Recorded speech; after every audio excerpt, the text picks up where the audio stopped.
on করা আছে পুরো ফ্রেম নিয়ে তুই যা করে যা দরজা একটা ফাঁকা দিতে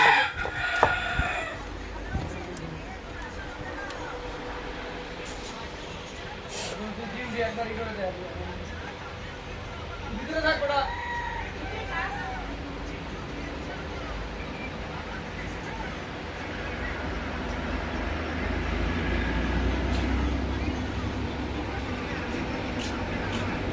কর্মের মধ্যেই থাকতে হবে কর্মই শ্রেষ্ঠ কর্মের লজ্জা করা যাবে না প্রতিদিন অন্তত আমিষের চাহিদাটা মেটানো হয় এই যে দেখেন এই যে আমাদের হাঁসের ডিম কটা দেখে একটু 1 মিনিট এগুলো আমাদের হাঁসের ডিম আর এই যে এই ট্রেটা ভর্তি ডিম এইখানে এই ট্রেটা এই যে মোট 400-500 ডিম হইলো আল্লাহর রহমতে